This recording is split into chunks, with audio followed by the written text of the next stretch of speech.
Дифференциальная диагностика затяжного кашля у детей.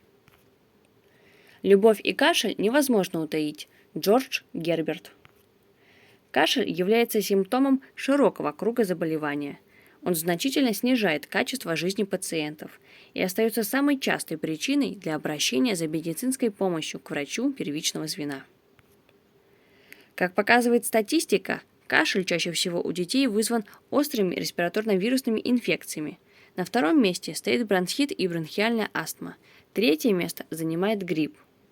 Кашель – это защитный, сложно-рефлекторный механизм, способствующий очищению дыхательных путей от избыточного накопления секрета и чужеродных частиц. Механизм кашля следующий. Кашель возникает при раздражении кашлевых рецепторов, расположенных в слизистой оболочке гортани, трахеи и бронхов, плевры, под влиянием различных факторов. Возникающий при раздражении рецепторов импульс передается в кашлевой центр, расположенный в продолговатом мозге, после чего происходит рефлекторное открывание голосовой щели, и при участии всех дыхательных мышц происходит глубокий вдох. Эта фаза называется инспираторной. Затем, после глубокого вдоха, закрывается голосовая щель и сокращаются дыхательные мышцы. За счет синхронного напряжения дыхательной и вспомогательной мускулатуры при закрытой голосовой щели нарастает внутригрудное давление с компрессией воздуха в легких и бронхах. Эта фаза называется компрессионная. Далее на высоте давления размыкаются голосовые складки, создавая узкую щель, через которую находящийся в легких воздух под значительным давлением с большой скоростью выталкивается через бронхи, трахею и гортань наружу, увлекая за собой содержимое воздухоносных путей, так называемая экспираторная фаза.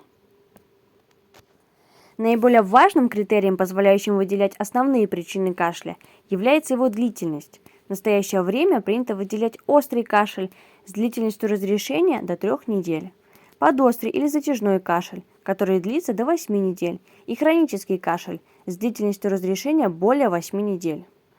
Острый кашель в 90% случаев возникает вследствие острых инфекций верхних и нижних дыхательных путей и обуславливает до 35% обращений к врачу-педиатру.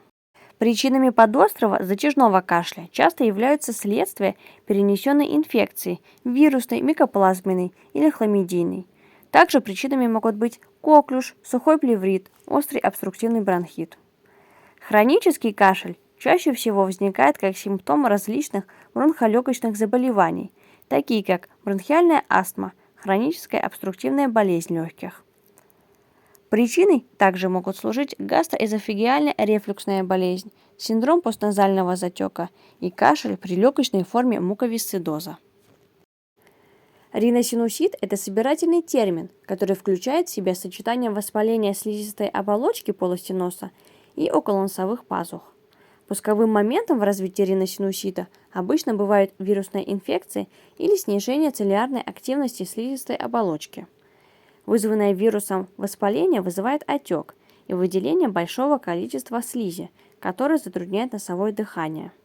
А часть отделяемого стекает по задней стенке глотки, вызывая сухой, навязчивый, приступообразный кашель, особенно по ночам, который сопровождается выделением гнойной зелено-желтой мокроты из носа. Кашель при аденоидите связан с тем, что лимфоидная ткань носовых миндалин растет в период вирусных и бактериальных инфекций, так как органы реагируют на патогенные факторы. Аденоиды перекрывают движение воздуха по верхним дыхательным путям, что в свою очередь может вызвать их отечность. Ребенок не может свободно дышать и пытается откашлять то, что ему мешает. Такой кашель продуцирует небольшое количество мокроты, а его приступы повторяются чаще и чаще, так как он еще больше раздражает верхние дыхательные пути.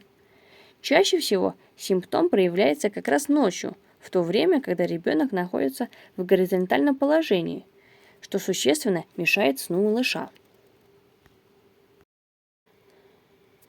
При фарингите ощущается мучительное першение, покалывание или боль в горле, вынуждающие больного покашливать, как бы избавляясь от застрявшегося в горле комка. Кашель обычно сухой, навязчивый, вплоть до пароксизмов. Усиливается ночью во время сна и часто связан со стеканием слизи по задней стенке глотки, так называемый постназальный синдром.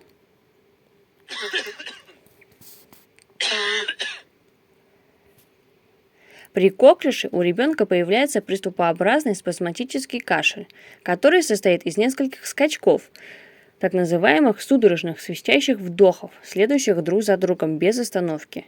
Это приводит к тому, что ребенок не может вдохнуть. Во время приступа кашля у больного отмечается синюшность кожи, а после окончания – рвота.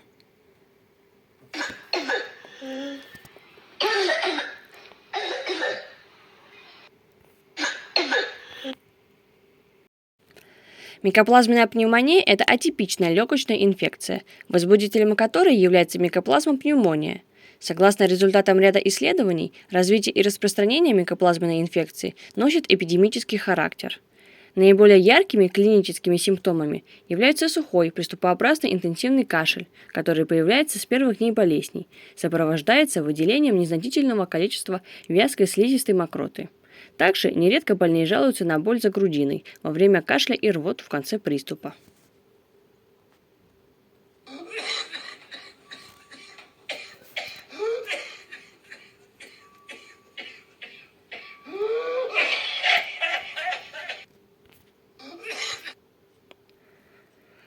Хламидийная пневмония – это заболевание из группы атипичных пневмоний. Для нее характерен кашель, беспокоящих с первых дней. Как правило, он сухой, малопродуктивный в начале заболевания, а впоследствии он становится влажным.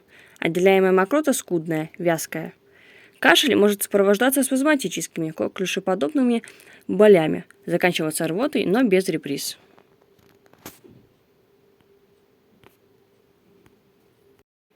Обструктивный бронхит не так уж часто бывает самостоятельным заболеванием. Обычно он является осложнением острого бронхита или вирусной инфекции. Поэтому симптомы на начальном этапе будут полностью повторять клиническую картину того или иного заболевания.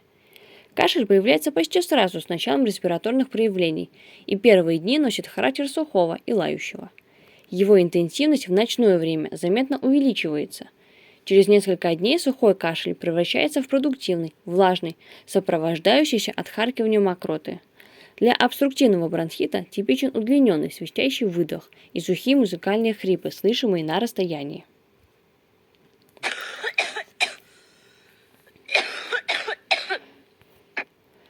Одним из осложнений пневмонии является сухой плеврит.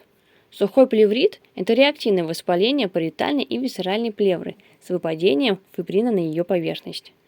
Симптоматика сухого плеврита характеризуется сухим, зачастую мучительным кашлем, который вызван раздражением плевры. Присутствует боль в грудной клетке, усиливающаяся при дыхании или кашле. Аускультативно выявляется шум трения плевры, усиливающийся при надавливании стетоскопа и не меняющийся при покашливании. В настоящее время кашель является социально значимой проблемой системы здравоохранения. При оценке кашля необходимо обращать внимание на его клинические особенности: частоту, количество кашлевых толчков, ритм, темпор, характер, время проявления, положение тела в момент кашля. Это позволяет своевременно определить причины кашля и обеспечить наибольшую эффективность его лечения.